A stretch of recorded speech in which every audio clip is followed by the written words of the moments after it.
Bem-vindo a mais uma aula online do site profleandro.com. Aqui quem fala é o professor Leandro Vilela de Azevedo. Se você for professor, visite também www.tecnaula.blogspot.com. Boa aula!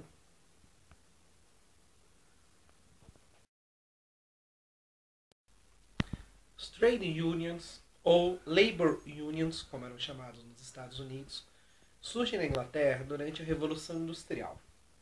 A situação de trabalho durante a Revolução Industrial era das piores possíveis. Não chegava a ser trabalho escravo, mas as pessoas tinham jornadas de trabalho por volta de 13, 14 horas. As crianças começavam a trabalhar muito cedo, por volta de 5, 6 anos de idade.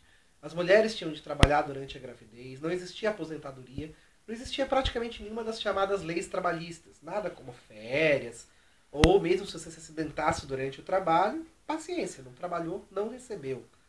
Era uma situação tão complicada que a gente tem muitos relatos de capatazes com chicotes dentro das fábricas. Os trabalhadores tentaram diversas formas de tentar negociar com os patrões melhores condições de trabalho. A gente tem desde coisas como pessoas que atacavam as fábricas, como os chamados ludistas, a pessoas que simplesmente tentavam de alguma forma negociar com o governo, os chamados cartistas, que tentavam a aprovação de leis trabalhistas. Acontece que, provavelmente, a forma mais eficiente que se arrumou de forma de luta trabalhista foram esses trade unions. O que são os trade unions? Juntam todas as pessoas de uma mesma categoria, e isso precisa, para que funcione, realmente juntar todas as pessoas da categoria. Por exemplo, durante a Revolução Industrial, na época dos motores a vapor, esses motores precisavam de caldeiras para funcionar. Essas caldeiras eram coisas relativamente complexas. Você precisa controlar a pressão interna em cada um dos canos que sai da caldeira, a quantidade de lenha ou de carvão que vai para alimentar essas caldeiras, abastecer com água apenas no momento certo e sem a caldeira, a fábrica inteira para.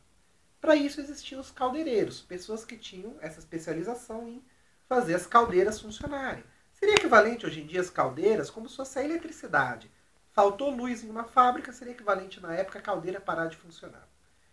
E aí, os caldeireiros todos de toda a Inglaterra se unem e dizem que não aceitam trabalhar por uma quantidade menor do que um valor específico, ou com relação a condições de trabalho mesmo. Não aceitamos trabalhar em fábricas que tenham chicote, em fábricas que mandem a gente trabalhar por mais de 12 horas seguidas, fábricas onde se coloque crianças muito pequenas para trabalhar, fazem as suas exigências. E caso a fábrica não cumpra essas exigências, simplesmente eles não trabalham naquela fábrica. Por que isso é um instrumento de luta trabalhista muito forte? É muito difícil você treinar uma nova pessoa para se tornar um caldeireiro.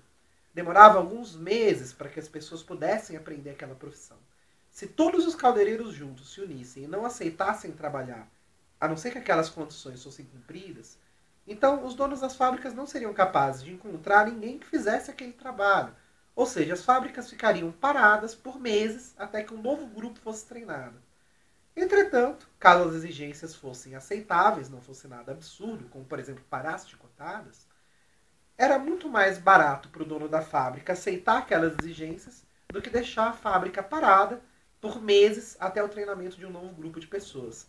Lembrando que quem faria o treinamento precisariam ser inclusive os antigos caldeireiros, porque eles é que já tinham a prática, a experiência daquele tipo de trabalho. Ao mesmo tempo que isso era uma forma de luta trabalhista eficiente, haviam também as contrapartidas que os donos de fábrica inventavam. E talvez aí a mais famosa seja a criação de Henry Ford. O Henry Ford, que muitos acreditam que foi o criador do automóvel, não foi, ele sim teve uma invenção que na época foi considerada fantástica, que foi a linha de produção. Qual que é a ideia? A ideia era você substituir trabalhos complexos, como por exemplo, criar um carro, por fases e etapas extremamente simples, de modo que cada pessoa se especializasse em apenas uma única fração daquele trabalho. Então esse é o que vai apertar a porca da porta direita. Aquele outro é o que vai encaixar a maçaneta da porta. Aquele terceiro é o que vai estar encaixando o cilindro do pistão do motor. E no final das contas, cada pessoa poderia ser treinada em uma quantidade muito pequena de tempo, cada uma fazendo um serviço extremamente repetitivo e simples, fazia com que isso não facilitasse essas ligações pelos trade unions. Porque caso um grupo daqueles se negasse a trabalhar, seria muito simples e rápido você treinar outras pessoas que substituíssem ela. Inclusive, muitas fábricas da época recebem placas dizendo ninguém é insubstituível, demonstrando que não adiantava você querer fazer exigências que te garantissem um salário melhor ou alguma coisa do tipo.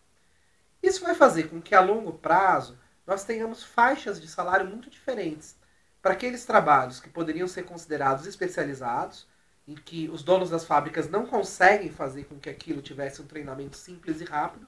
Esses acabam conseguindo grandes negociações trabalhistas, conseguem trabalhos e condições de trabalho muito mais eficientes do que os outros que acabam sendo considerados uma mão de obra não especializada. Pessoas que poderiam ser treinadas em pouco tempo e, portanto, mesmo que todos se negassem a trabalhar, bastava você pegar pessoas na rua que não tinham emprego, treinar elas em alguns minutos para aquele trabalho repetitivo, e aí você fazia a coisa funcionar. Até hoje existe muito forte a ideia dos trade unions nos sindicatos.